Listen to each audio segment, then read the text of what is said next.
early season strategy. We'll talk about how to know when to pick up someone in the early going, how much to bid on them, and who to drop. Plus, waiver wire, pitcher preview, your mailbag, injuries, and some Passover fun. Ian Kahn of The Athletic returns to the Beat the Shift podcast next.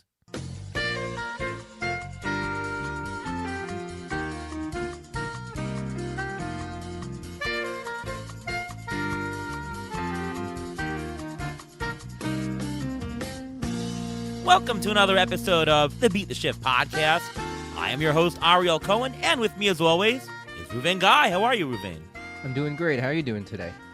I'm doing pretty good. My voice is pretty much all back, so thankfully there. It's been 2 weeks into the season, having fun watching games. The Mets are doing really fantastic. I was supposed to go to the game on Monday, which was rained out, so bummer there, but they won 2 yesterday.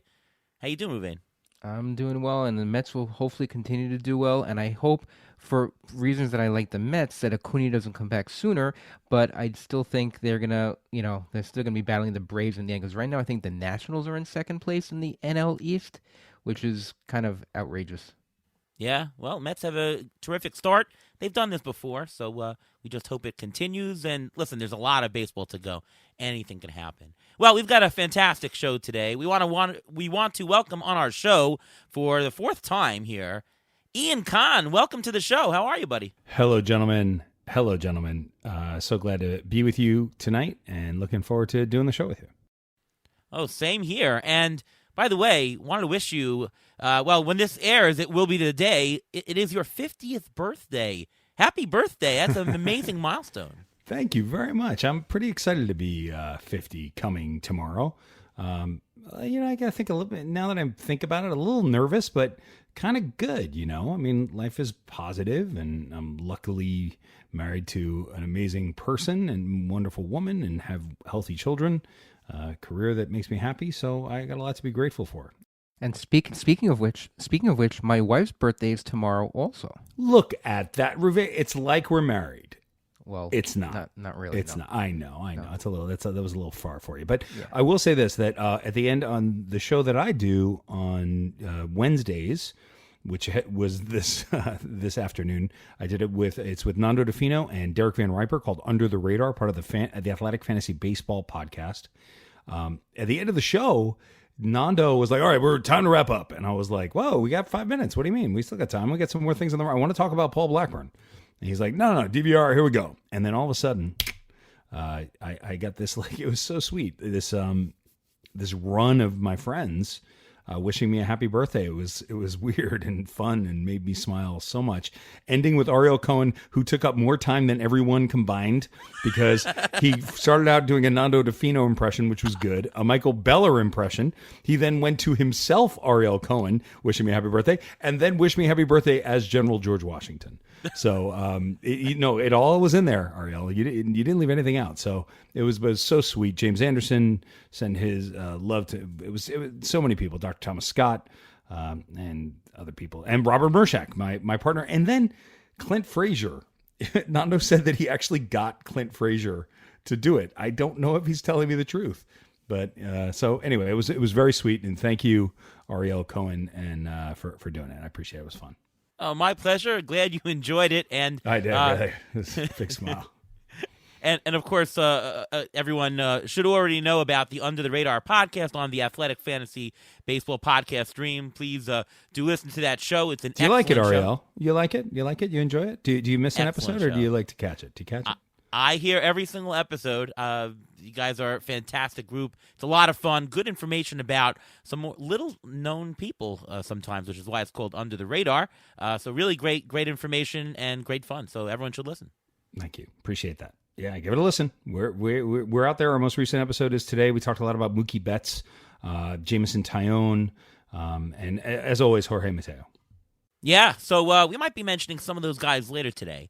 But we're going to talk about, for our strategy section, we're going to talk about early season strategy. And I want to set the stage here for our discussion. And, the question is always, some players get really hot really quickly, maybe guys maybe guys you haven't heard of. And the question is, should you take a stab at those players? Well, If you had unlimited roster space and unlimited fantasy capital, of course you would take a stab at everybody, but you can't. You only have room for so many players on your roster. You also have a certain amount of fab or transactions for the year, so you have to really see who it is. Plus, you don't want to drop players who could be good later, so there's always questions. There's questions about how legit is that hot start from a player. The question is, maybe should you not give up on a player drafted? The question is, hey, maybe even trading. Should we even consider the fact that is just an aberration?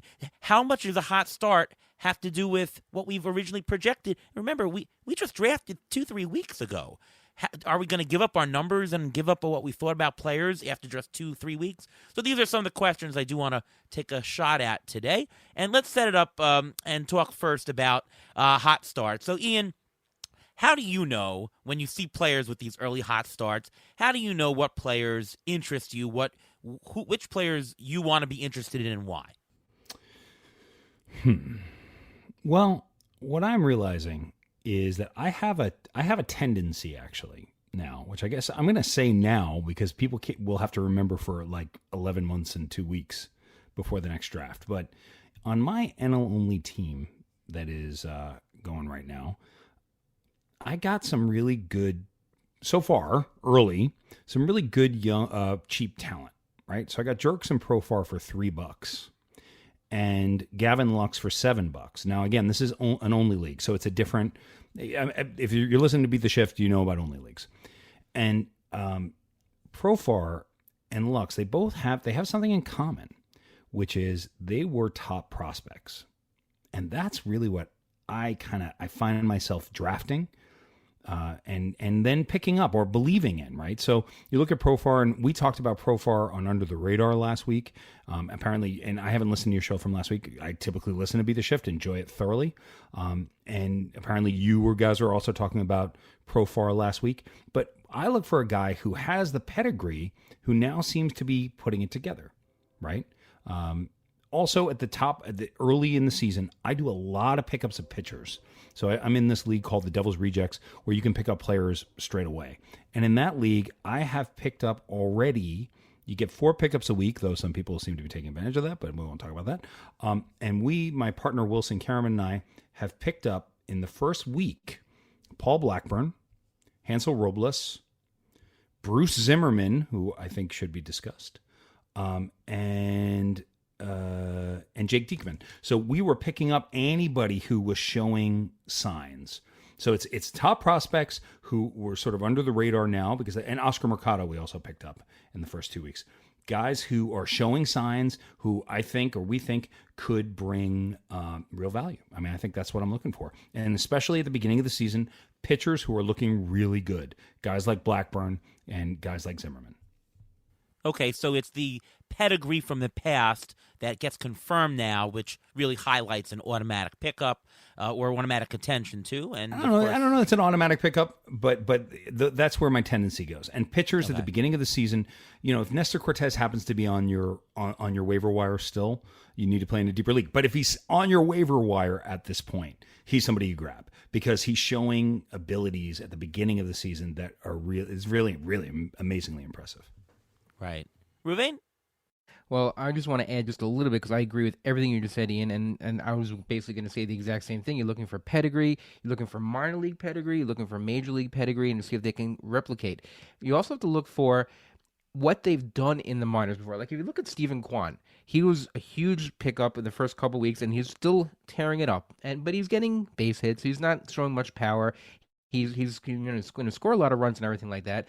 But a player like him, he always hit for average in the minors. So you see that, you know what? This is something that he can continue. Will he get you a bunch of home runs? Will he get a bunch of stolen bases? Probably not. But you know what you're going to get when you make this pickup. So whenever you're trying to find a minor leaguer with pedigree, meaning a non-top minor league player, you have to see what they've done in the minors in the past, whether they're only known for their power, whether they're only known for their stolen bases and stuff like that.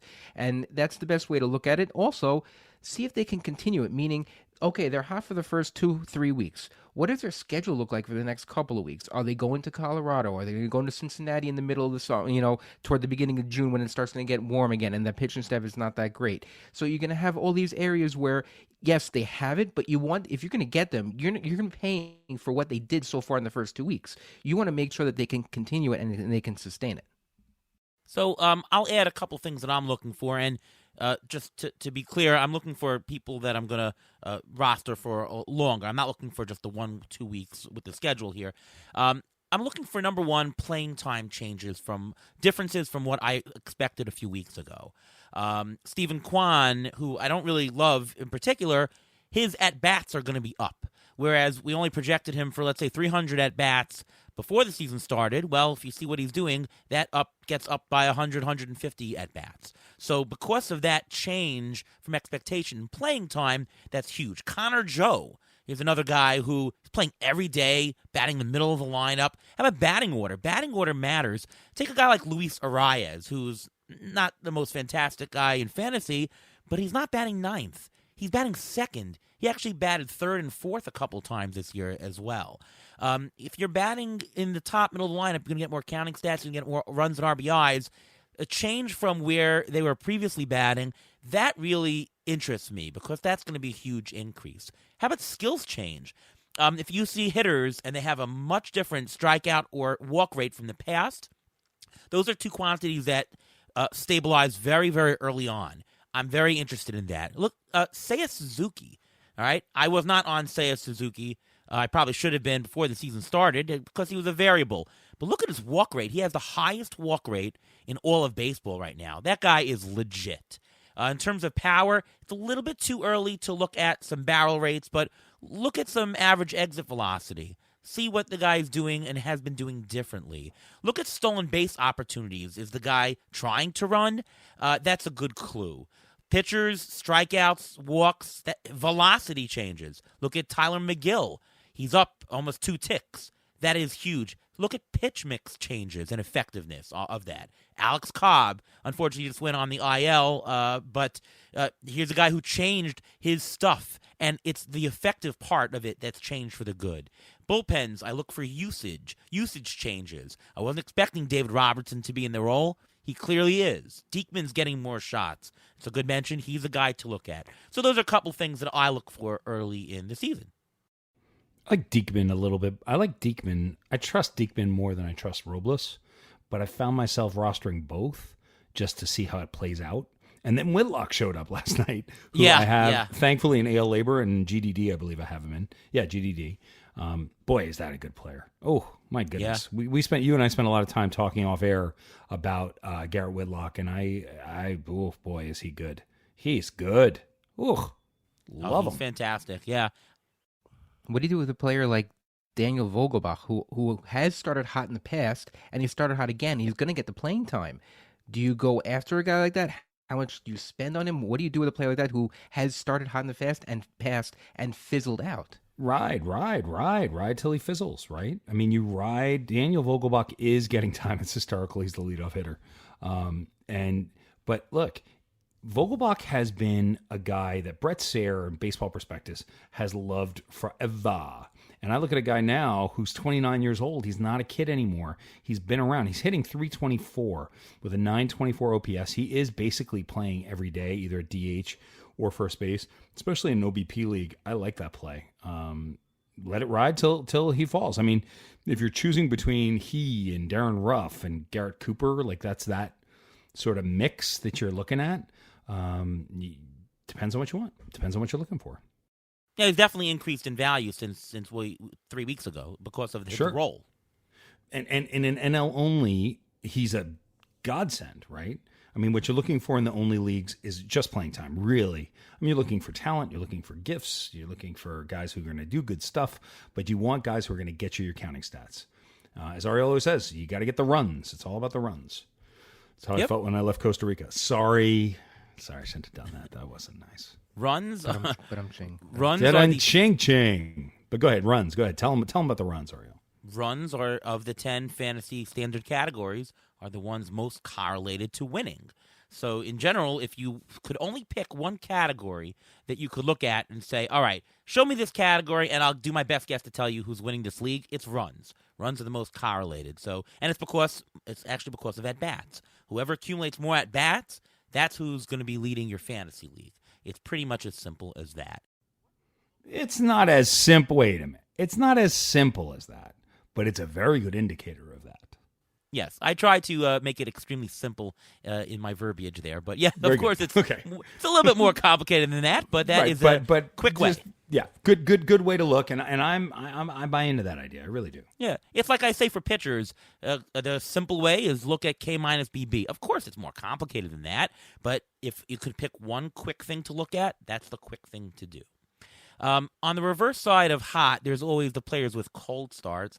And the question is, how do you know, even in the first 3 weeks of the season, how to give up on players with early cold starts? And to make a distinction, we should really talk between mid-value players. You're not going to give up on top players, obviously, but mid-value players and low-value players. How quickly are you giving up? When are you starting to sit them? When are you trying to drop them? How does that work for you, Ian? It depends. Give me a player, and I'll tell you, because it's different at every level. I mean, just at the very top, like Joey Votto. Are you starting to sit him if you're in a shallow 10-team league? I have shallow 10-team league. If you've got a better alternative, you can. I'm not following Votto as closely this year because I traded him right before the season.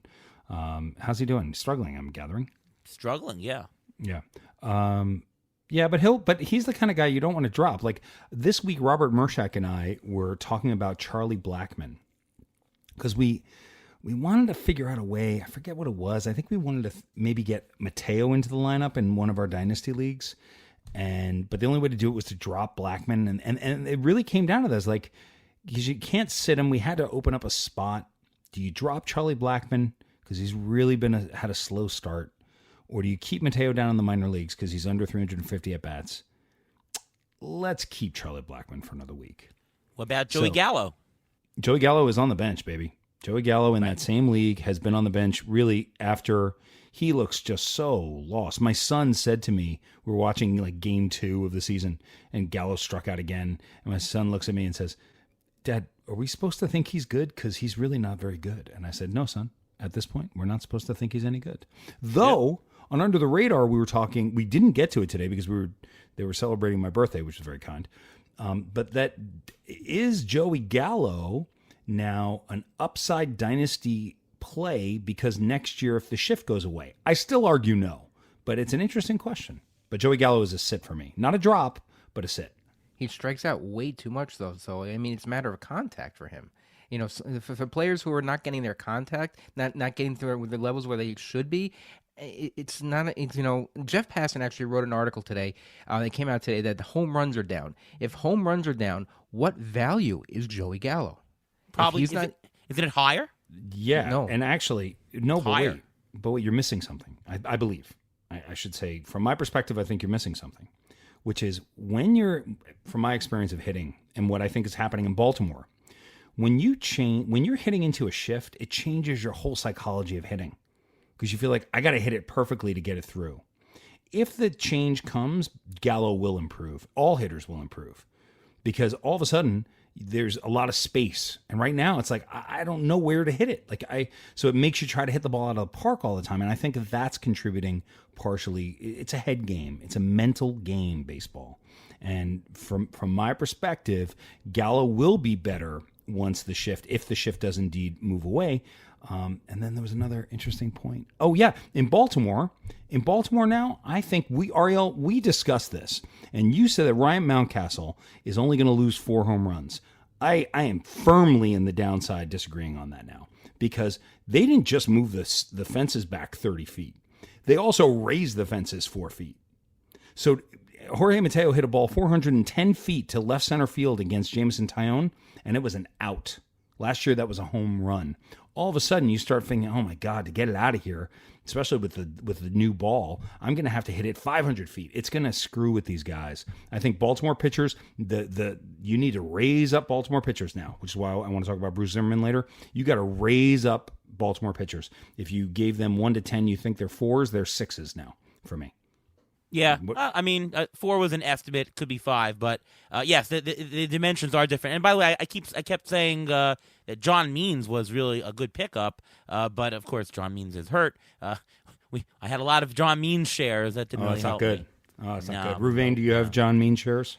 Unfortunately, we share a lot of the teams, so yes, a Oh, lot of John no. Means. That's not fun. Because he was just so valued so well in drafts that we just had to go after him. Yeah, I didn't take Means this year. I just didn't trust his health because of last year, and I rode him last year in AL Labor. The first half of the season, he was phenomenal, and then when he came back, he just looked like a different pitcher. So even though the price was down, I just didn't trust it. I was like, I don't like hurt pitchers. Hurt pitchers scare me. The Zach Wheelers.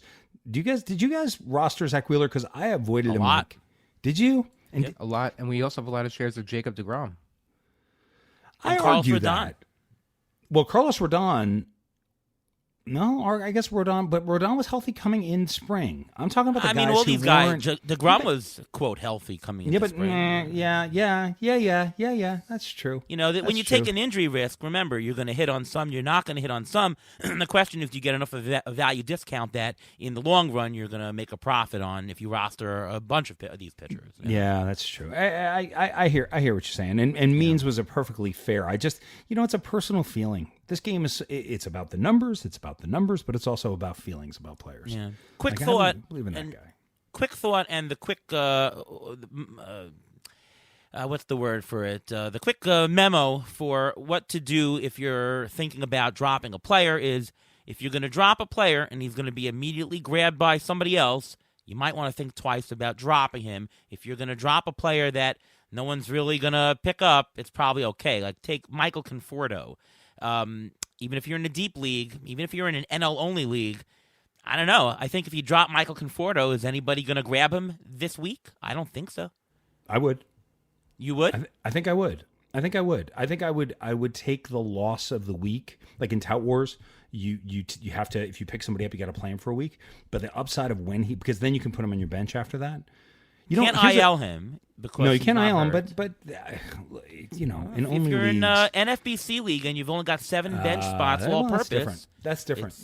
It depends on your bench, obviously, but there's reasons for dropping him. So, but the question is, again, it's the question to ask. If you think that somebody else in your league is going to pick him up, you probably should not drop him. If you think that somebody is going to not pick him up, nobody's interested, it's probably okay to drop. That's the general feeling that I have.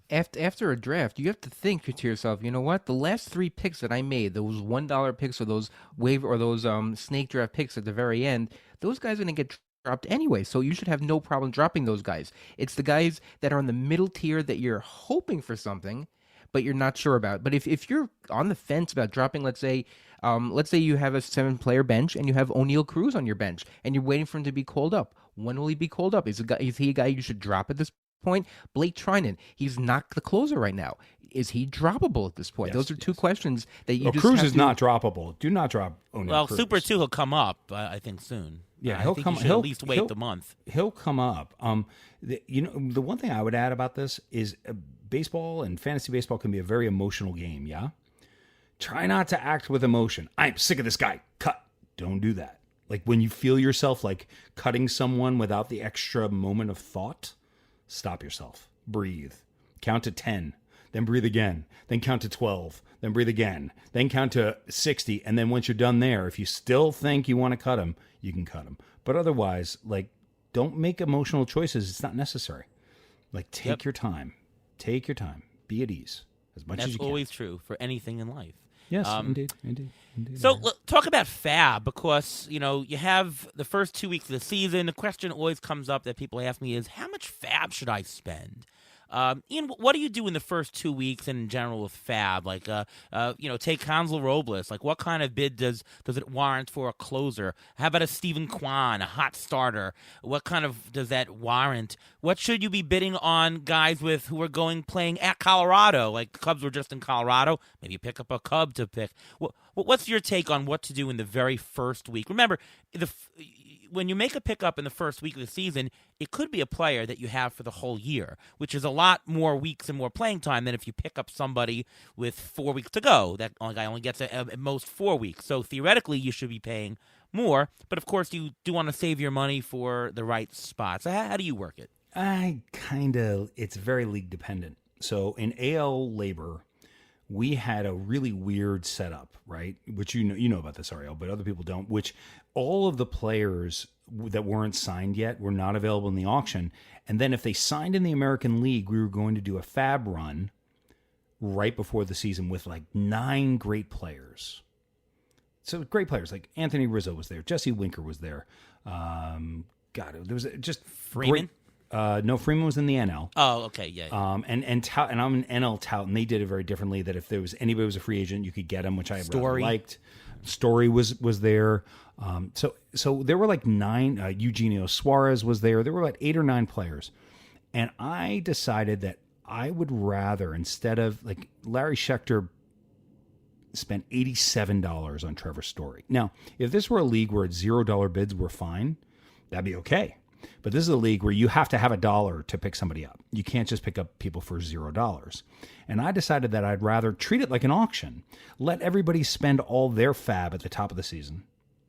And then, if they did, and then slowly I would hold back. So I ended up picking up Jed Lowry for $6 as compared to Trevor Story for $87. And Jed Lowry has produced more than Trevor Story because he's giving me the at-bats. Now, he's on the COVID-19 list right now, not so good. I also spent $4 on Yu Chang, which was not such a good pickup. But it left me with $90 at the end of the first week, as opposed to many other people who had anywhere from $13 with Larry to a lot of people had like $30. You know, people were spending, Todd Zola spent $66 on Sonny Gray, which at the time was a really smart, good play to do. You get yourself a really great starter. Eugenio Suarez. I put in a bid for Suarez because I like the shortstop third base eligibility, right? Especially in an only league. But I only went up to like $35. And Colton the Wolfman got him for $42. So that's fair. And I thought that was a really good price to get for a guy who's going to get you every day at bats. So it really does depend. Then there are other leagues where I spent out of the gate, where I went and got CJ Abrams in GDD for $5 because I was like, you know what? At some point, either I'm going to need these steals because he's up and he was unexpectedly up. Either I'm going to need these steals, or more importantly, I can trade these steals to someone who in 3 weeks is looking for somebody who's going to bring speed to the table, and they don't mind that he's only playing 4 to 5 days a week instead of 6. So it really is league dependent, but I try to, it's also boring, but zig when there's zagging. If everyone else is going to spend, I'd rather get the deals later, just like I would in an auction. Ravane, what do you think? It's completely league dependent with this. If you look at, I'm in 2 major NFBC leagues. I'm in the TGFBI and I'm also in one NFBC league. In the NFBC league, 2 teams have already spent a third, almost one is a third, one is almost a third of their entire fab budget already. That's incomprehensible. There's nobody on the waiver wire at this point in the season who is worth that much money. Even if it was a couple of players, it's just doesn't make any sense. If you go to look at the TGFBI league, they're a little more calmer and people are more hesitant to spend their money. First 2 weeks of the season, I don't think I had a bid more than $35 or $40 for a player. I didn't get anybody the first week, but I got some people the second week. I picked up Jurickson Profar for a cheap amount. So it's completely league dependent. It's also dependent on how many teams are in the league. If it's a 10-team league, I'll probably spend more because the player's probably at a better level, so you'll probably get more out of them for the long run. And you can't spend so much money, I think, on closers right now because it's still April. It's not even May yet. Most closers lose their job beginning of May, middle of May. So you're going to get a whole bunch of new closers on the market, let's say in like 3-4 weeks. So why would I spend so much money on the quote-unquote Julian Merriweather of this year? That was the idea with AL Labor, is I'm going to have the money so that when those closers pop up in May, instead of having to spend $24 out of 100, I'll get them for 5 or 6. And then I can trade one of my other closers to get something that I need. You know what I mean? So again, if it's a smaller league, 10-team league, there's a 12-team league I'm in, I was spending a little bit more voraciously at the top because there were players who were available. In NL Tout, I picked up Daniel Bard right before the season for $44 out of 1,000. That's been pretty darn good. And so, it really, like you said, league dependent. Sorry, I jumped in there. Ariel, you're up. Yeah, I think it's more situation dependent, depending upon your injuries on your team and how badly your team looks after the first 2 weeks. But in any case, the first thing that I do is I say, okay, you have to have a budget for in-season pickups. So, if there's 25 pickups for the year or so, and you want to have at least $2-3 or whatever it is, allot yourself some kind of budget for every single week, right? I mean, with the $87 for Larry Schechter, he's only giving 13 transactions for the rest of the year. Maybe that's not enough of a budget for the rest of the year. I think you have to first say, I need a budget for changes because there's going to be injuries pop up. There's going to be players who are just terrible. There's going to be guys you want to pick up. You need a budget for weekly picks. You also need a closer budget these days. And closers are going to change 17 times before Sunday. So even if you think you have a great closer situation with your team, things can turn really quickly in the middle of the season. You need to have some kind of budget. Could be 20-30% for some formats.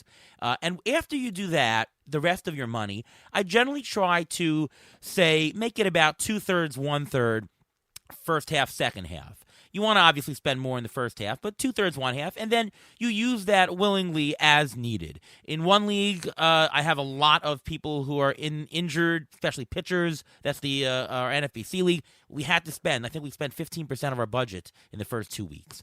For some teams that I'm pretty stable, I spent 5% of my budget, and we'll just save that.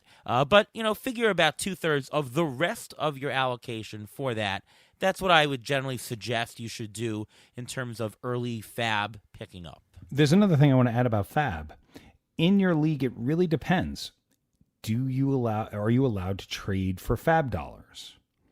If you're allowed to trade for fab dollars, I would recommend doing that. Because then you can spend more, I'm using this word again, voraciously at the top. Because then all of a sudden you find somebody who needs a corner infield and they have tons of fab. Then a pitcher, let's call it a pitcher. And then you could sell them a pitcher that if it was on the fab wire, they would pay $200 for, but they'll give you $350 for. And then you can use that $350 to go back. So in Tout Wars, similar thing happened. Somebody spent $981 on Sean Manaea. I'm going to go to him in about a week, and I'm going to offer him $75 of fab for a player so that he has more flexibility over the course of the season. So always I'm always looking for how to make a trade. How do you make both teams better?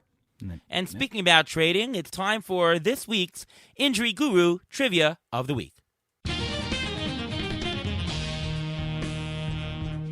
So we're going to get into the topic now about trading. So I want to get both of your opinions if you would trade these players. I'm not going to say the player's name. You're going to try to guess who the players are. They're both in the top 50 ADP, and one is a hitter, one is a pitcher. I'm going to do the pitcher first because I think it's a little more obvious. This pitcher has pitched 11.1 innings with a K per 9 of 9.5, a walk per 9 of 5.5. His home run rate is 23% already in the short season, and a BABIP of 222. Who's that player, and would you trade him? Wait, say it again for me, please. 11 in the third innings, a K9 of 9.5. So they got like 12 strikeouts. Yes, a walk of 9 of 5.5. That means they've got, that's a lot of walks, isn't it? It's a lot of walks. They've got a home run rate of 23%, and a BABIP against him of 222. I know who that is. I'm sure you do know who that is because I have him on one of my teams, so I'm sure you know who it is. Is it Freddie Peralta? No, it's not. I think it's Garrett Cole, actually. I think you are right. Garrett Cole. Would you trade someone like that? He has an ERA right now. I didn't say his ERA. No. ERA of 6.35, a whip of 1.41. Now, what about the hitter? The hitter right now in 51 at-bats, 178 average. Mookie Betts. Okay, you got it already.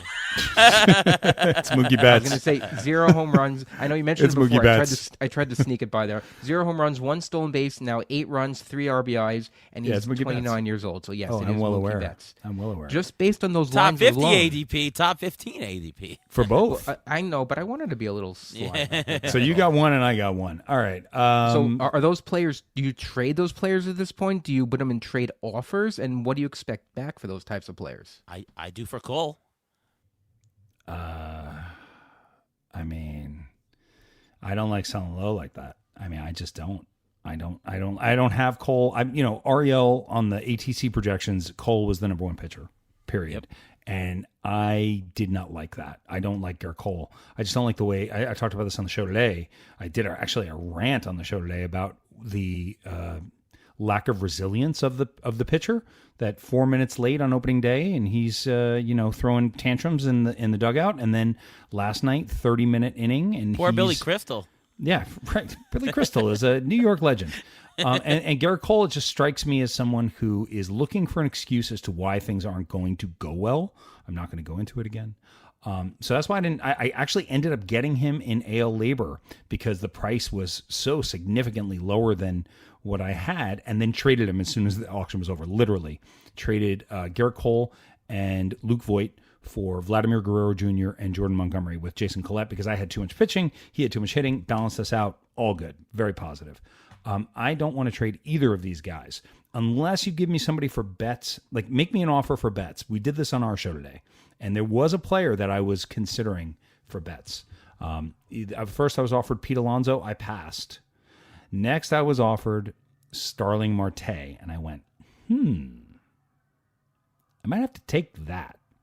So I want value. If I'm not going to get first round value for Mookie Betts, but give me second round value for Mookie Betts, I would consider it. Cole, I just don't think you can trade right now. The question is always, what cent on the dollar return would you take to move a guy? Yes. I mean, Mookie Betts, to me, I would have to get 95 cents on the dollar. Cole, I actually would take a 20% haircut. I would take 80 cents on the dollar. Because, yeah, I mean, he's the kind of guy that if I rostered, and I do not have any shares of Garrett Cole, if I had him, I would say I would want a 2-for-1 trade. I would want him plus a hitter to trade for a top hitter and a lesser pitcher. Like go down from a number 1 pitcher to a number 2 pitcher, but I'll give him a number 2 hitter to a number 1 hitter.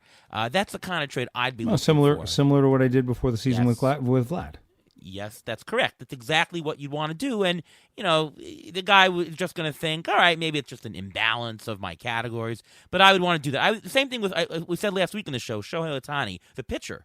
I would definitely want to look to move Shohei Ohtani, the pitcher. I think he's just so risky right now to roster.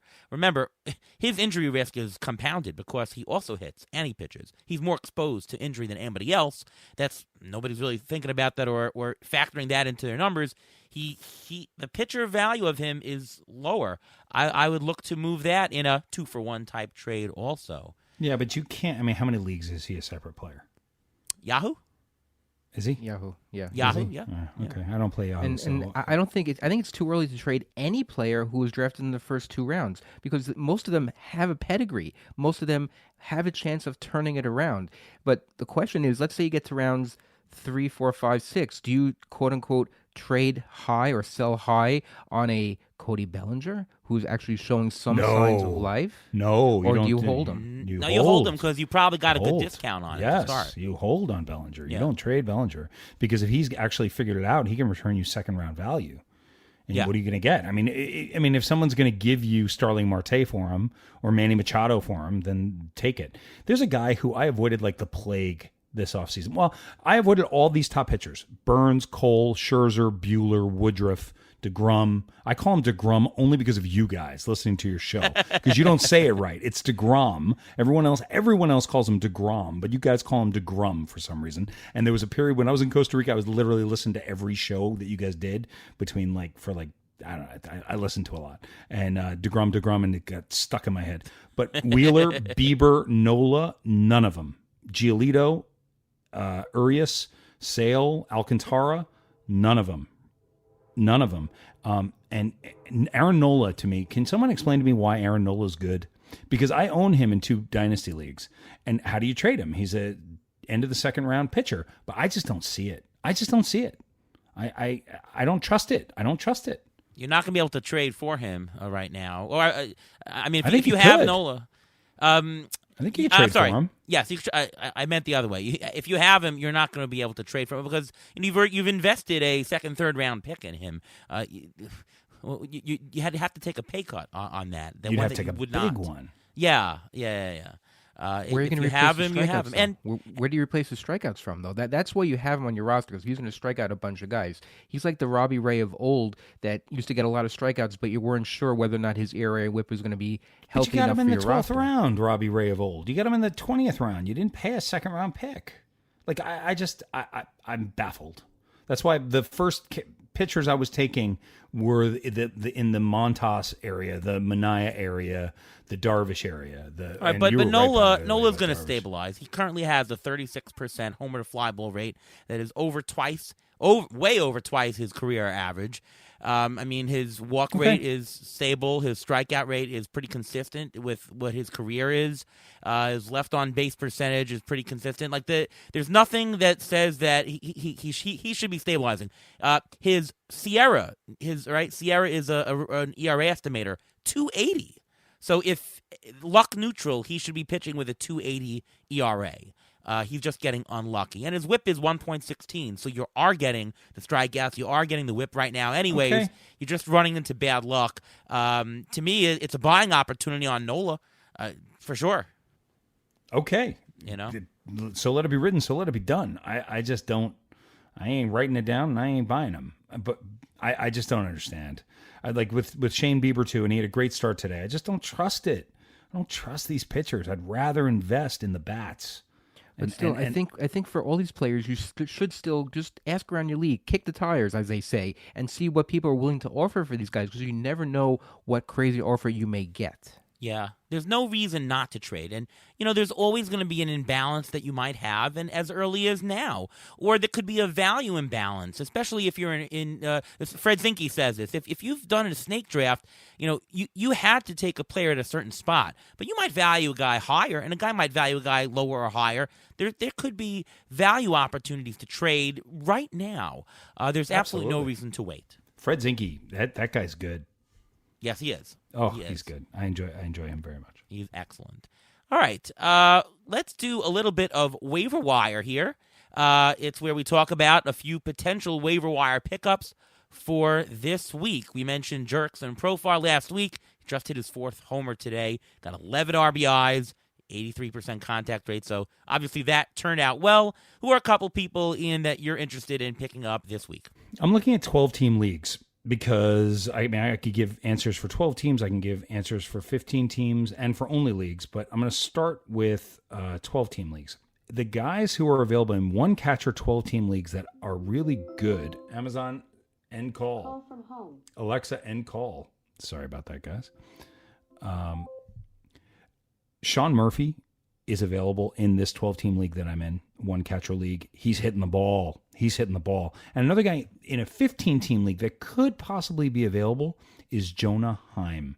I'm just really big on Jonah Heim. I remember hearing a couple of years ago, Melissa, I forget her last name, I'm so sorry.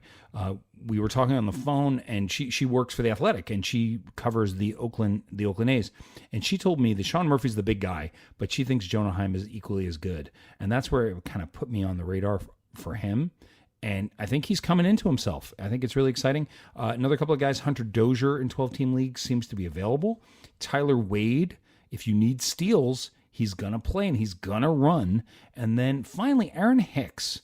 Hicks and oh gosh, Rowdy Tellez is also here. Rowdy Tellez is somebody you could consider too. Even though he's platooning a little bit, he's just mashing. But Aaron Hicks is back to leadoff hitting for the Yankees. He's changed his game. He's turning himself more into a speed guy. I think he's going to run more. I think he's going to score a lot of runs in that lineup. So those are guys in 12-team leagues for me. Well, my first 3 guys were Aaron Hicks, Hunter Dozier, Rowdy Tellez. So I guess we're on the same page to say I own Hunter Dozier in almost every single league. The guy is eligible at first, third, and outfield.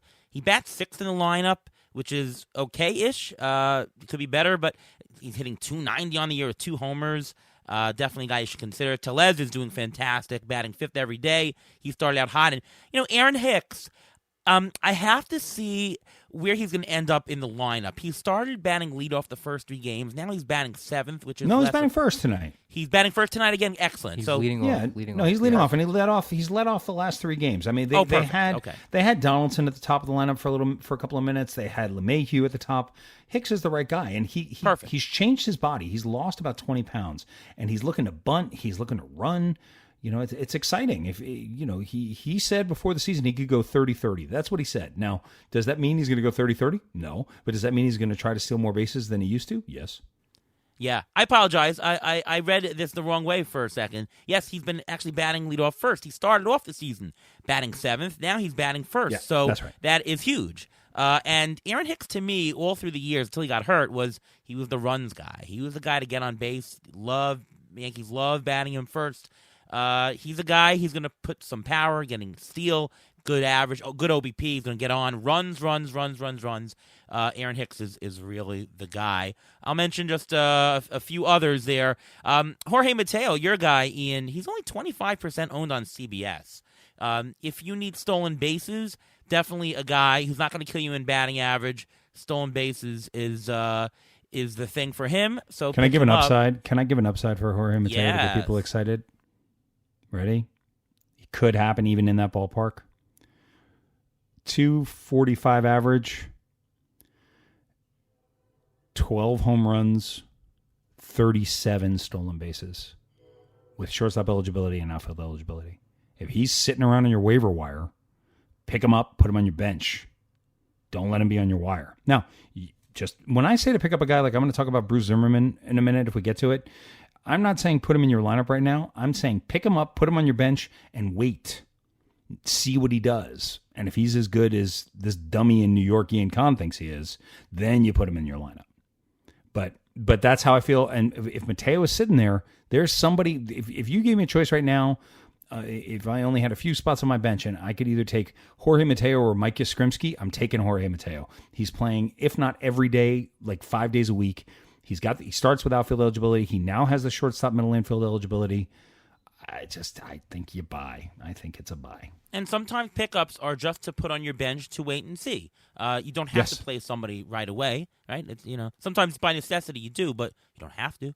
I want to mention 2 other guys. One is J.P. Crawford. He's 50% owned on CBS, so 10, 12-team leagues could be available. I think he's going to steal more than he's done in the near past. He's not striking out at all. He's 1 strikeout on the year, which is a 2% K rate. It's pretty much the top of the league. 343 batting average. I'm hoping for 10-10 from him with a good batting average, which is definitely usable even in deeper leagues. And the last guy, I mentioned him last week, who I like better than this Steven Kwan that everybody is so thrilled with, Luis Sarayas. Luis Sarayas, who's only 30-something% owned on CBS, ATC projected him for one of the top 4 batting averages in the league. He's batting .323 to start the year, which is no surprise. 158 WRC plus. He's got a homer in there. Got tons of positional eligibility. And what really I like about him, he's not batting 9th. He's batting 2nd every day. He's even batting 3rd and 4th on some days. They really like this kid in Minnesota. He is not getting platooned. He's playing every day. I really like him. By the way, Steven Kwan is only 1 for 18. 1 for 8 in his last. 1 for 18 in his last couple of games. So those who picked up Kwan obviously did not get the good part of him. But Luis Sarayas, to me, is a good bet, who is short-term and long-term fantastic to have in a short 12-team bench. league? 12-team league?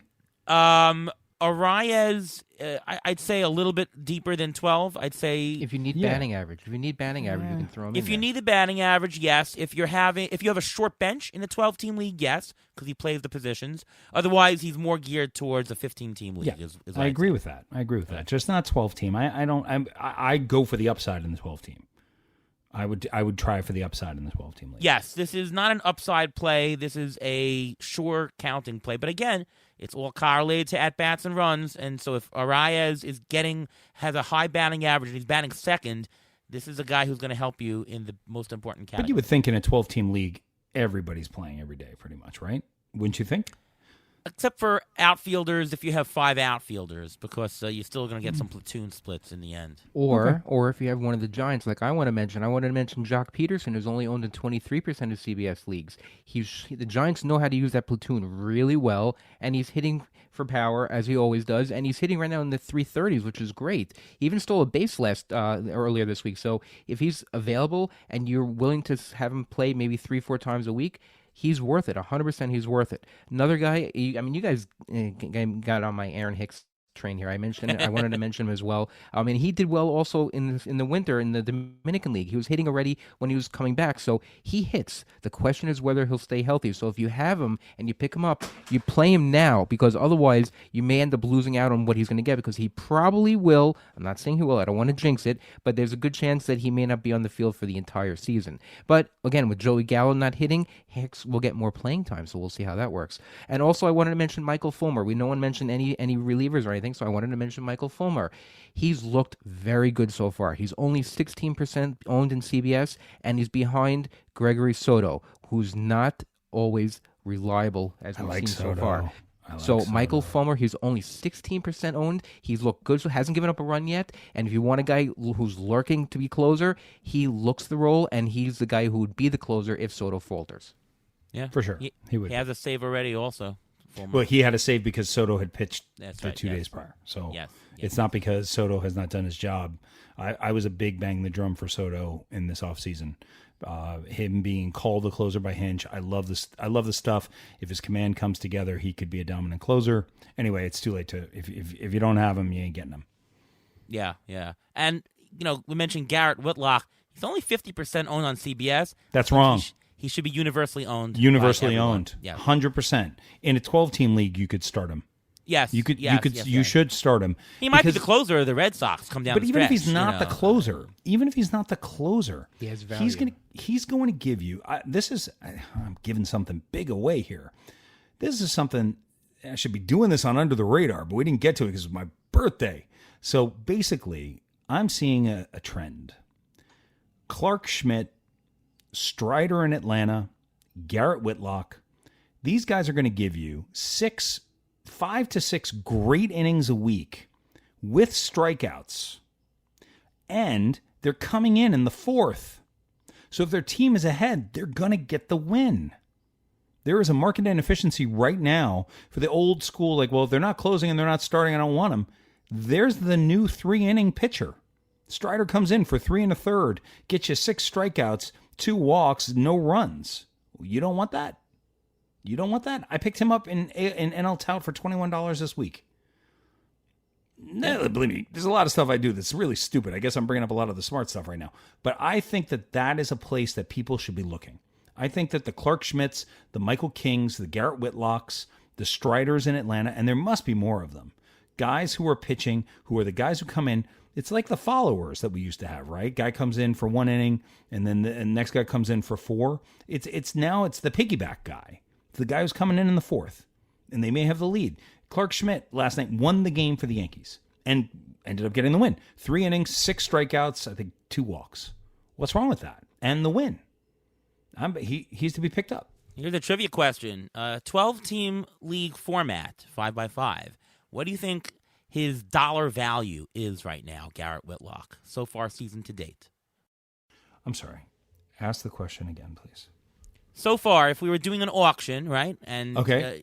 What is his current value earned, roto value earned in a 12-team league format? 12-team league. So not 15, it would be higher than 15, right? 12 team. Okay, 12-team. Any guesses? I'll say $24. Ruvain? I'll say 16. Split the difference. He's a $20 player right now. He's already accumulated 1 WAR this year, and he's a reliever. I think less than that. What would he be? What would he be in AL only? Probably about 27, something like that. Wow, awesome. Yeah, I'm just estimating right now. Cool. 0.2 WAR. Yeah, so it's he's been ridiculously impressive in every spot. And I think for people who drafted him, there's a sense 27 exactly. I guess 27. That's the Are price. you an actuary? Are you an actuary? Is this what you do for a living, Ariel Cohen? Wow. But if you people who drafted Whitlock, I experienced it myself. I grabbed him, like I said, 2 important leagues to me, and it was like, oh well, he's not going to be the closer. He's not going to be a starter. Oh well, all right. Well, I'm not going to get rid of him. Just play him, put him in the lineup. He'll give you 5 great innings a week. By the way, here's a trivia question. What team drafted Garrett Whitlock? New York Yankees. You're correct. Yeah, and he's pitching for the Red Sox. And you have a .62 whip, and that goes over some 60 innings. You know what that does to your ratios of your squad? It's incredible. Yes. Garrett Whitlock should be universally owned. What has Steven Strider done so far this season? Can't believe I didn't talk about this on my show. Spencer It's Strider? literally under the radar. Spencer Strider. Let's go with that guy. Steven Strider's not nearly as impressive. He cooks pizza in New Haven, but Spencer Strider, the guy who's the pitcher, that's the guy. I mean. Very similar. Very similar. One whip. One whip so far. 9 innings. 9 innings. And how many he's been strikeouts does he have in those 9 innings? 11. So similar ratios to Whitlock. And he doesn't have the win and the saves. I don't think. Maybe he has a win. He doesn't have any saves. No, neither. But so he probably is bringing back. Maybe $11. But his left on base percentage is 90, so he's been uber lucky so far. Okay, I like. Of the course, stuff. Whitlock's been 100%, so it's tough to tell. But he's also striking out 32% of the batters he's facing right now, so that's why. Spencer Strider. Spencer Strider. Yeah. Any of these guys, I mean, one thing to know is you never want to, I mean, you had to pay for Whitlock in the draft. You didn't have to pay for Spencer Strider. You just have to pick him up in your first week of waivers, and he's probably still available in plenty of leagues right now. What is he available in CBS leagues? I would guess he's probably only owned in 18% of leagues. Yeah, I would guess that number. Looking it up here, Spencer. Less. Yeah, I would say Spencer Strider he's owned in 20% of CBS leagues. Yeah. I picked him up the first week in TGFBI, but I had to drop him because I had so many injuries. I just had no place to put him. I wanted to play him, but I needed starters, so I had him, and I had to cut the cord on him. All right, let's do some pitcher preview. Here's who you want to pick up either for next week or for the future. Let's see who the Pirates are playing this week. What the hell was that? A drop? It's the section where we look at pitchers who face the Pirates. All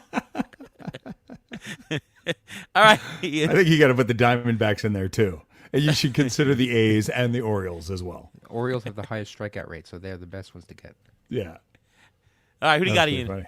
I like, again, I'm not saying put these guys in your lineup. These are guys I'm sniffing on.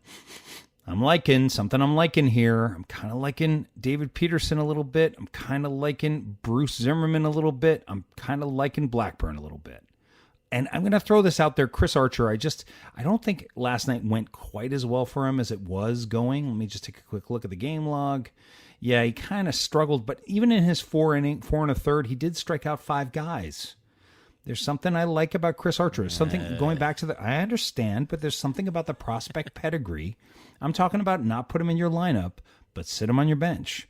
Because don't forget, just 3 years, maybe 3.5 years ago, the worst trade in our lifetime happened. The Meadows, yeah. Where Meadows, Baz, and Glasnow were traded for this guy. So there was a minute that he looked like one of the best pitchers in baseball. Now he's a penny. Cost you a penny. So just on the bench, Bruce Zimmerman, I just love the park. He looks like he looked so good against the Yankees that I'm curious to see. Blackburn, James Anderson, who is one of the smartest minds in fantasy baseball, picked him up in AL Labor this past week for $23. That is commitment and belief in a player. So if James is that high on him, he's worth an easy roster. So I would say those are my guys. I guess I'm going to bow to you guys on the David Peterson one because I'm sure you watched the game. But I don't know. I again, pedigree and stuff. I think he could be something.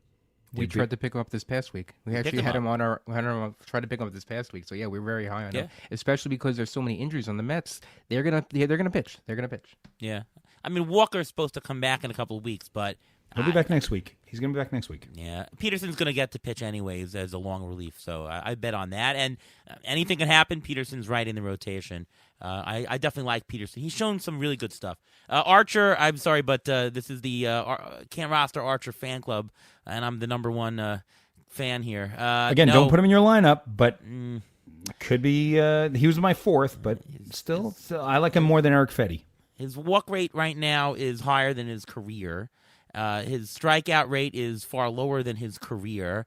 His BABIP is ridiculously low. Again, I think with Chris Archer, and I don't know, I'm just going to disagree on this, Ian. You're going to get the strikeouts. Like, he's always shown that he's going to strike out 9 or 10K per 9, which is helpful. But that ERA is always going to be high, and that WHIP's always going to be high. So I just don't love it. The other guy you mentioned, though, I like Paul Blackburn. I agree with you. Pick him up. See if he continues this thing, because he has shown improvements. And if that sticks, you're talking about a new pitcher, you're talking about somebody there. So I am interested in Paul Blackburn. I got outbeaten. He went a lot in FAB this week. Is outbeaten a word? Outbeaten is not a word. I just made Okay. I just checking. Beat out. That's what I'm saying. Beat out. I was about to make a joke. If Nando Defino was on the show, he'd be making a joke right now. Go ahead. Yeah. Anybody else? Ruvain, anybody else to throw in? Yeah, first of all, Michael Pineda. He's actually starting this week. He's being called up from the minors because of injury. Matt Manning and Casey Myers are both injured, so Michael Pineda, who's only owned in 15% of CBS leagues, he's viable. And I would say, who would you rather have, Pineda, or would you rather have Chris Archer? Archer for me. I can't with Pineda. I can't. I mean, again, when I say I don't like somebody, it doesn't mean that you shouldn't take him. It just means, like, I was off Cody Bellinger this offseason. I was not taking him, right? And it doesn't mean that he's definitely going to suck. He could thrive. He's just going to thrive on a different team, not mine. So it doesn't mean that, like, you know what I'm saying? So Pineda may come through, but basis. On a matchup basis, you can still use him. Yeah, he's still viable. Yeah, so he's okay. If I'm screaming for Chris Archer, you have every right to scream for Michael Pineda. Pineda is to me is a streaming option only. All these guys, aren't they pretty much streaming options? I think Peterson is more somebody you can pick up in a 15-team league that you could ride. Now, did you say anything about Bruce Zimmerman, guys? I may have missed it. No, I didn't. Not yet. Haven't really looked at him yet. Yeah. You haven't? But what about Josh Fleming? He actually pitched well a couple of years ago. He's also a piggyback guy, and he's a Tampa pitcher. So don't get scared off by his ERA. He does strike out people. He's going to get a lot of pitching there. He doesn't always start the game, but he comes in sometimes to mop up. Let's say in the third inning or mop up whatever. He does. It is Similar to Strider. Let me just say, Ruvain, I spent not hours. That's an overstatement. But I was looking at Zimmerman, Blackburn, and Fleming. And when I started the FAB for AL labor, they were all available.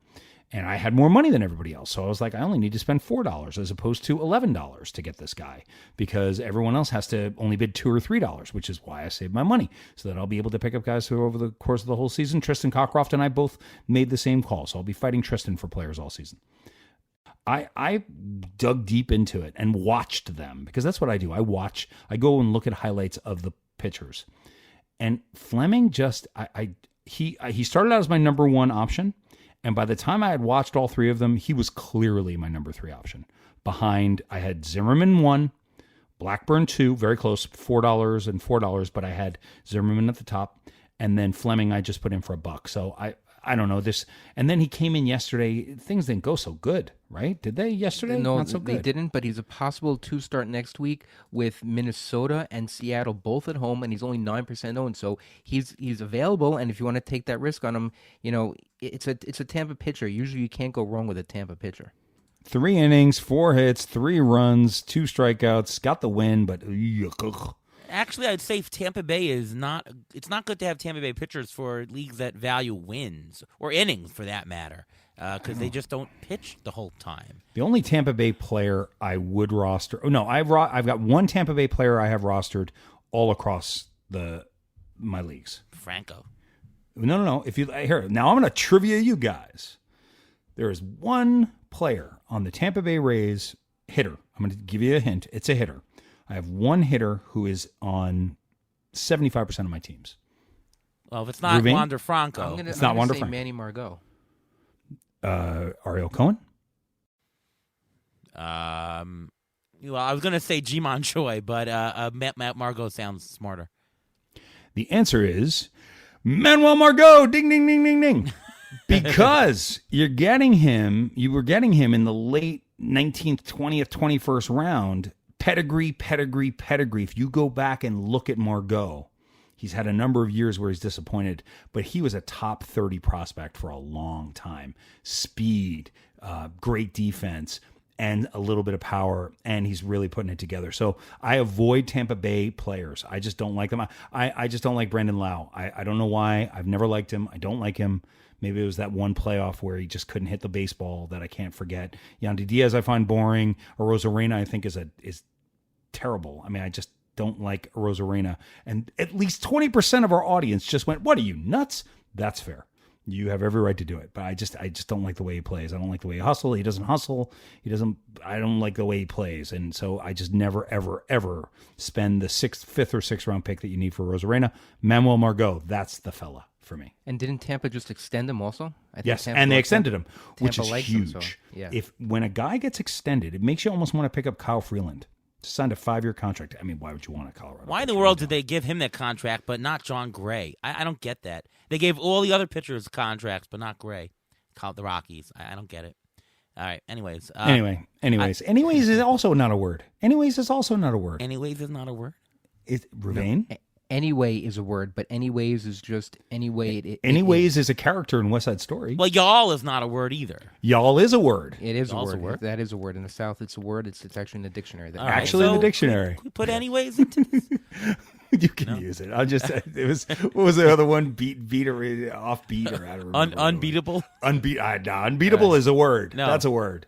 Sorry, you gotta take a little shot at the guy. Outbeat. Right? No, outbeat is not a word. Outbeat's not a word. Beat the shift, man. All right. Beat the shift is definitely a word. Fun show, by the way. Listen to every episode when I was in Costa Rica. Ooh, yes, boy. and with T-shirts now. Yes, Ariel, thank you. You sent me your T-shirt. Oh, that's right. I think you got an ATC ATC shirt. T-shirt. I did. I got it. It's my early Happy birthday birthday. present. Thank you Yes. so much. Definitely what you should wear on your 50th birthday. You look smart. See, and that's why people have to make fun of you, Ariel, because you say things All right, like that. That's why they have to do it. Okay. I want to throw two pictures out, though, for this week. Miles Michaelis. Miles Michaelis is, wasn't great last year or two, but he's a guy who's not going to get you the strikeouts, but he's pitching today, 4 innings, 2 hits, no runs. His ERA on the year, he has 4 strikeouts so far today. So he has 12 on the year in 14 innings, which, again, he's not a strikeout guy, but I like rostering guys who have good whip early on in the season, and that's because if you have a 2-start week with these guys, they're getting you tons of strikeouts. If you're down in strikeouts, that's a category you can more easily get by plugging in anybody, but ERA and whip is harder to correct. So I like guys with good ratios more. He has 2-start next week against the Mets in Arizona. That's not bad. So I think that he's an interesting. I think he gets blown up. by the Mets. No, I hope he gets blown up by the Mets. But Arizona has like eight starters batting under 200 right now. Yeah, so no, how do you Arizona not start is- against Arizona? yeah, that's fair. That's fair. Yeah. I mean, I don't like picking pitchers to stream early this year, but Michaelis might be. I'm just throwing it out there. You know, if you're in a 15-team league and he's available, he's a pickup and play. Brad Keller is a maybe. He's on 50% leagues. Just take a look. He's got a tough matchup this week, but maybe a long-term play in a deeper league. And Drew Smiley looked good so far from what we've seen. Yes, sir. He's got a tough schedule next 2 weeks, Atlanta and then the White Sox. But if he can get through it, you don't have to play him. Just own him. I was just going to say, pick him up now when he's free, or he might even be free a week later after he bombs in Atlanta. But pick him up. He looks interesting for Ks and some good ratios. Just take a look. Deep Drew Smiley.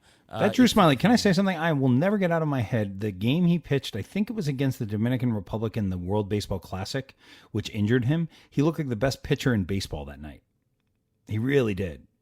He was throwing 95, 96 from the left side, dominating everybody. He ended up with Tommy John after the game, literally after the game. But I always have that memory in my head for Drew Smiley. He's also a former prospect. So I always keep my eye on guys who, the people who know more about the game than I do, said when they were young, there's something here. Those are the guys that I gravitate towards. I really like those guys. I'll do a couple of mailbag questions here. Wait, before we do mailbag, we got to talk about Bruce Zimmerman. Take a look at the Bruce Zimmerman numbers, please, because I watched him. And I'm telling you, in that park, if you have a chance to start somebody against Baltimore in Baltimore, oh boy, who am I? So far he's looked good, and it sort of looks legit. Read the numbers. What does it say? What does it say? He's got 26% strikeout rate. His walks are high though at 11%. He's not giving up a run yet. 1.22 whip. That's okay. Strikeouts, he got 10 in 9 innings. So and for against the Yankees pitcher, and Milwaukee. Yeah, well, Milwaukee's pretty not good that offensive. Milwaukee's pretty good. Milwaukee's pretty good. Yeah, they're pretty good. Well, they're supposed to win the division. They have to be good. They won both of those games. The Orioles won both of those games. And he looked in command on the mound. Yeah, he did. Please do me a favor. Please do me a favor. Please hear me say this. Pick up Bruce Zimmerman. Do not put Bruce Zimmerman in the lineup and say, well, Ian Kahn said put Bruce Zimmerman in the lineup. I'm not saying that. I'm saying pick up Bruce Zimmerman and put him on your bench. Because Milwaukee if he keeps is not doing a what good he's team, doing. by the way. Milwaukee's batting average is 4th worst in all of baseball. Because of Bruce Zimmerman. And I don't want to bring it down, but Bruce Zimmerman's career ERA is 4.72 with a whip of 1.45. Yes. So yes. He's 27. He may have figured something out. He may be this year's Dylan Bundy. We don't know. Blackburn. Well, who do you take? Well, I made that choice over the weekend. Blackburn or Zimmerman. They were like hair split difference, but I had to put one ahead of the other, both for $4. I got Zimmerman. Who do you take? Zimmerman was cheaper. Definitely cheaper. Well, yeah, he was cheaper. I got him for $4, and James got Blackburn for $23. So I know what James thinks. I know James it's Blackburn. What is it for you? I don't know. I still don't like Baltimore pitchers. I still have to go with Blackburn because Oakland knows stuff about pitchers. I just have to. I like Paul Blackburn to begin with. I liked him a couple of years ago. I picked him up in a couple of teams 2 years ago. So I like. Yeah. Him. I like them both. I'd say Blackburn right now, but I don't really love either of them. They're both on my benches in deep leagues. Well, Blackburn, Zimmerman, nice Jewish boy. Zimmerman is in my lineup. I'm guessing his name is Bruce Zimmerman. For God's sakes, I mean, you'd think he's cousin Brucey. Yeah, cousin Bruce. There you go. You never know. Is Paul Goldschmidt Jewish? That's a Jewish name. And he stole another base today. By the way, happy Passover. Today is still Passover. It's true. Have you had a nice time? Have you well, of course you've kept kosher for Passover. I have also kept kosher for Passover.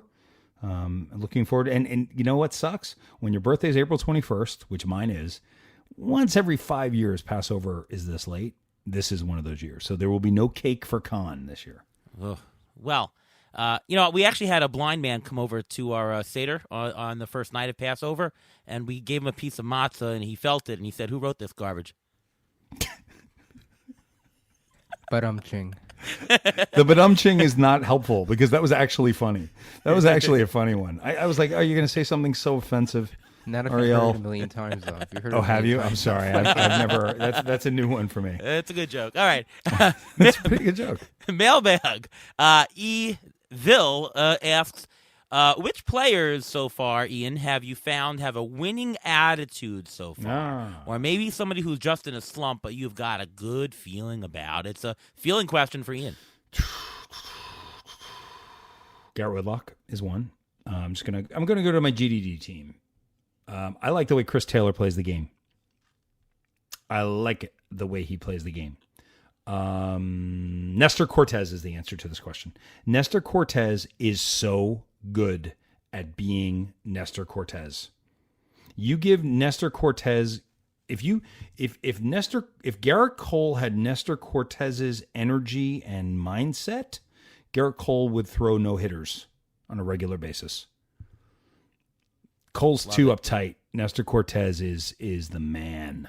He's just chilling. He's in between innings. He's talking to his, he's not like, don't talk to Nestor. Another guy who I'm not so in love with is Tyone. I don't love his energy on the mound. Nestor Cortez, that's my guy for the day. Anybody to add, Ruvain? What about C.J. Cron? He has 6 home runs already in Colorado out there, and he's going to play every day. Is it possible that he actually wins the home run crown in the National League? Yeah. Stays healthy. Possible. He's If he a stays threat. healthy. I mean, if you want to trade for someone, I know his value is kind of high now, but he's a guy you may want to trade for. I mean, he's someone that he's playing in Colorado. Right now, the weather in Colorado is not that great. So when it gets a little thinner there, I mean, that's something you're gonna have to pay a price to have a guy who has 6 home runs now. Though. Yeah, you really are. You're gonna have to pay for that right now. Yeah. I'm gonna tell you one thing. NL Tout Wars right now, as we're speaking. I started the day. Actually, it's not hurting bad, but Marcus Stroman is not helping right now. He is not helping. We were not high on Marcus Stroman this year, so. And as a Mets fan, we don't like him. Yeah, we don't like him. Being a Mets You didn't fan, like him last year? Yeah, fantasy, we didn't like him. But NL Tout looking good. It's gonna be fun. It's gonna be a fun season. How's Cardi doing in that? Cardi's in 4th with 74 points. Presently, I'm in 1st with 91.5 points. That will change dramatically because it is April 20th. So it means 0-0. And in AL Labor, our friend Sarayas is in 1st with 87.5 points. I am in 2nd with 82 points. And Sean Childs at NFBC is in 3rd. And Todd Zola is in 4th. You know what the day that standings actually matter are? October 3rd. Well, I mean, statistically. Statistically, June 15th? July 1st? So it's usually June 5th, but this year it's a week later, so it'll be June 12th, which if you're in 1st in June 12th, then it's looking decent. This means nothing right now other than a smile to my heart for a minute. Yes. Or unless you're a Met fan, because if you're in 1st and June 15th, you don't know what's going to happen. That's true.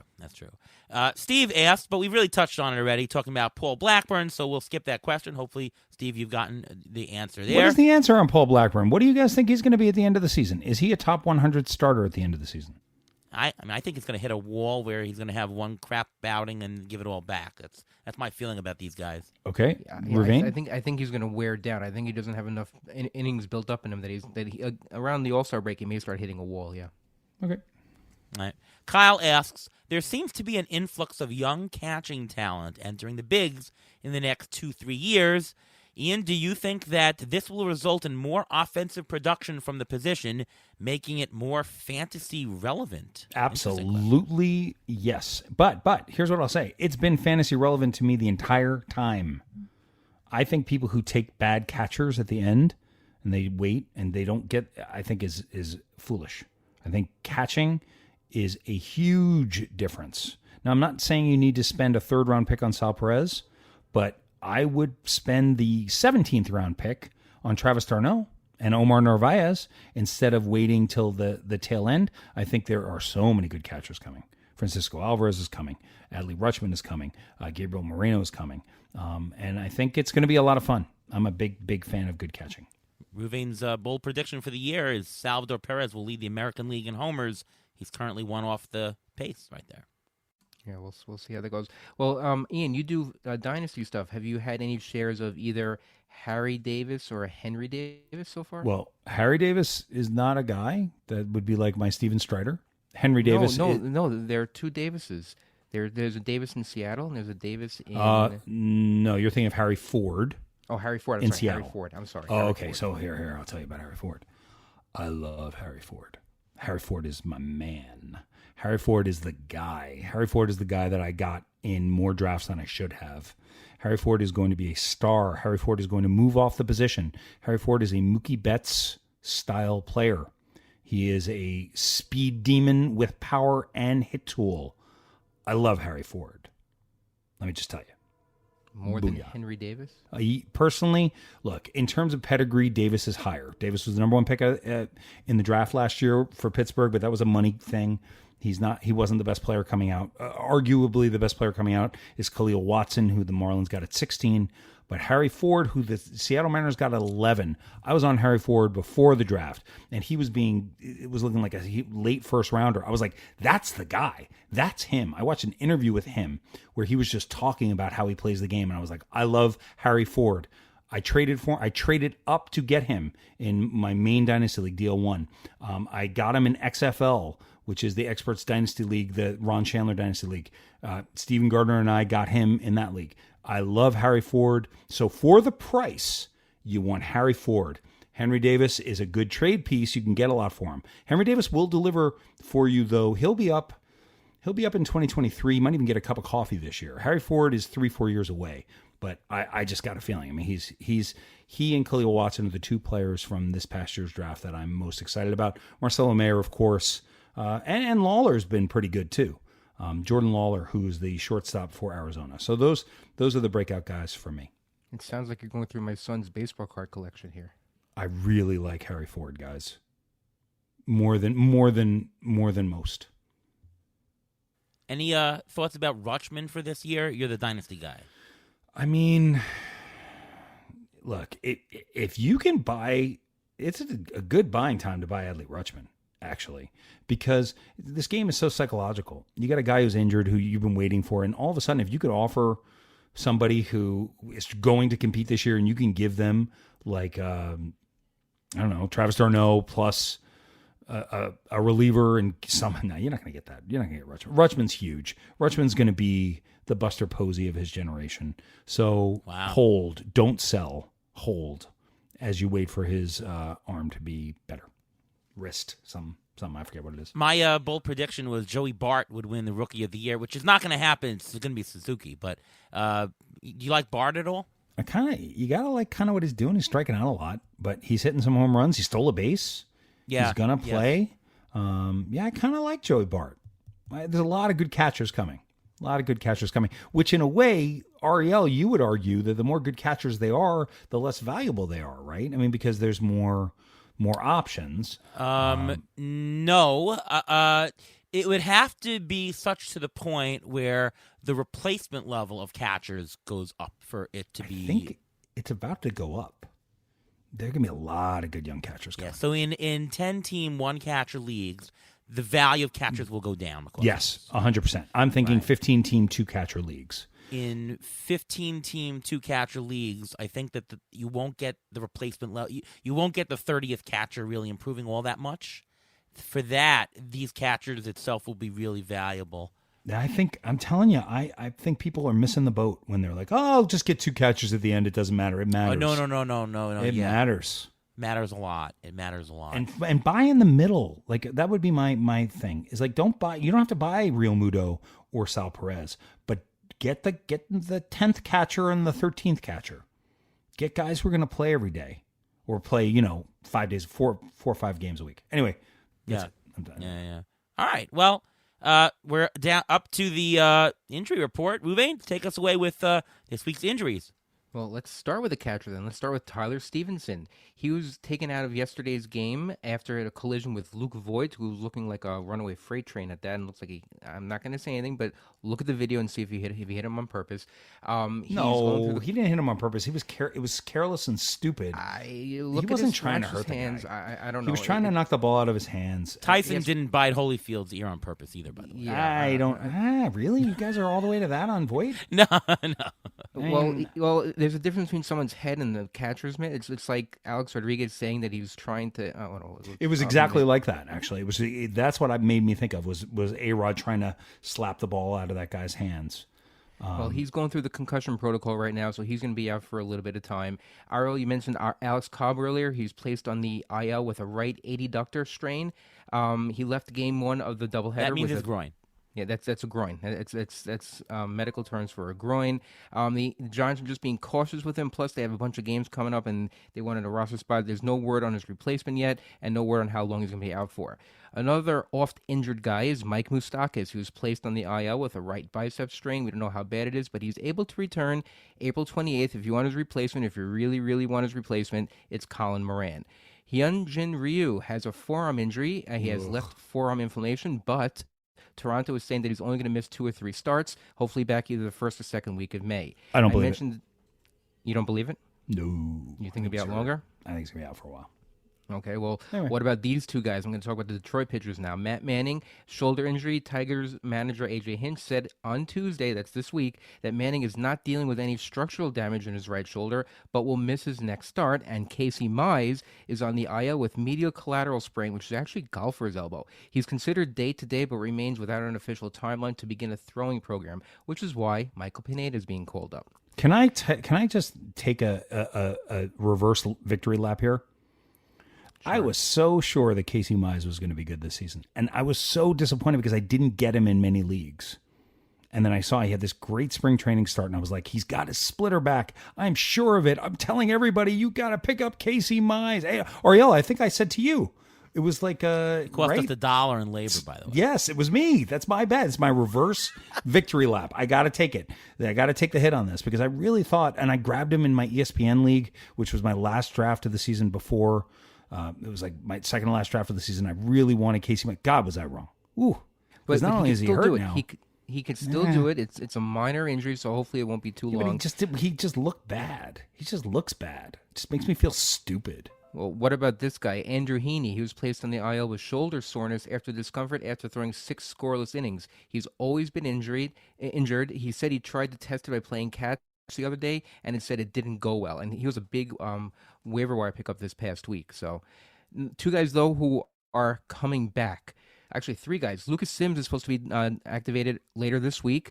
Luis Castillo is scheduled to begin a rehab assignment this weekend. And another Lucas Giolito, is currently he's going to throw a simulated game and should be activated by the end of this weekend, possibly Sunday. That was the one guy I wanted. That was the one pitcher that I thought was at the right price, was Lucas Giolito in the drafts. Another reverse victory lap, perhaps.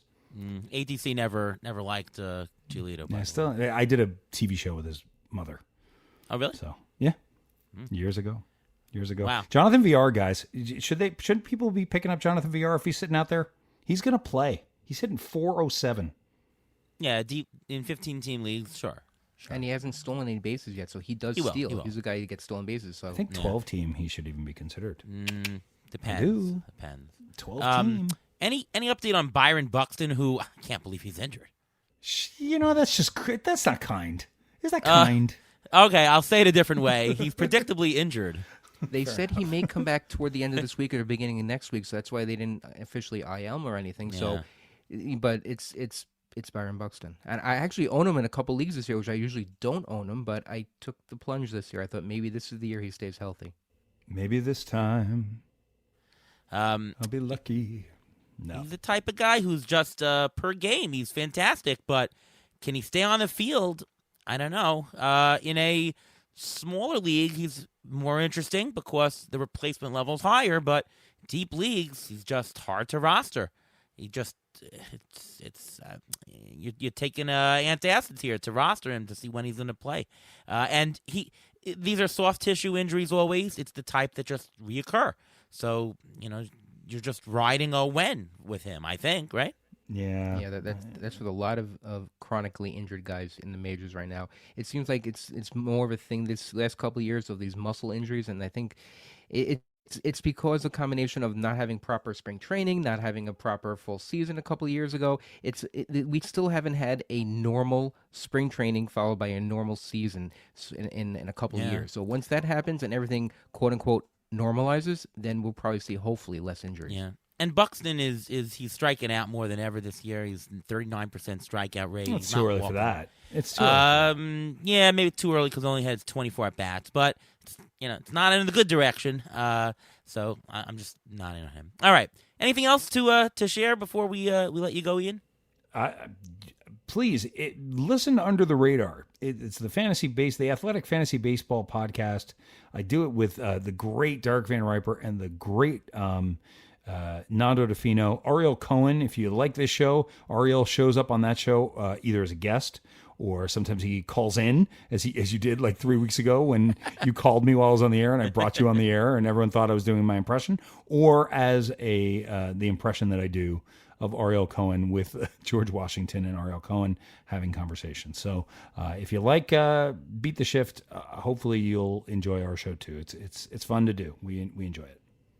I definitely second that. It's a phenomenal show and good. Like I said at the top, good information and great entertainment. You can follow Ian on Twitter at Ian Kahn 4. I know you might have another Twitter account. Yeah, but don't bother with that. That's like that's not the fantasy baseball account is Ian Kahn 4.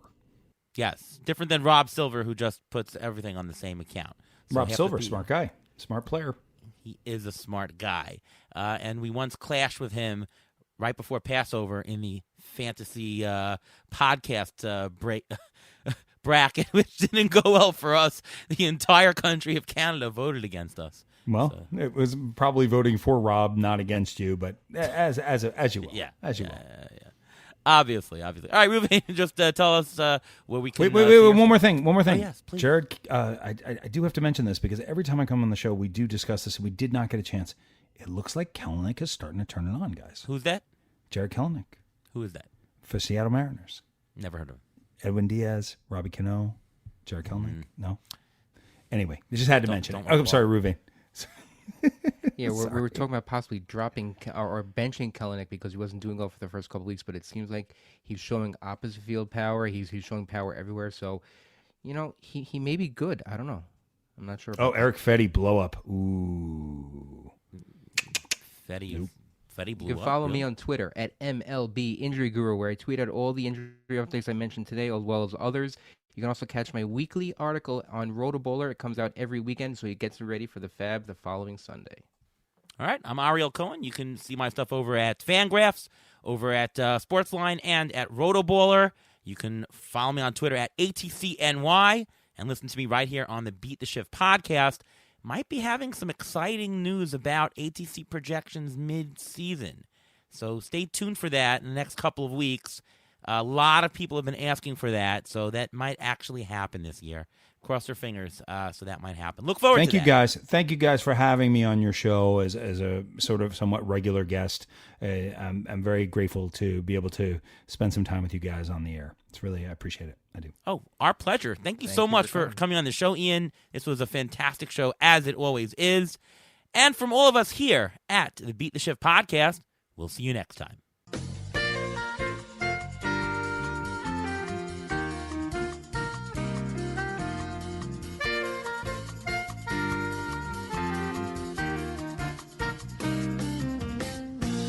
Thanks for listening to the Beat the Shift podcast presented by Fangraphs. Follow us on Twitter at beat_shift_pod.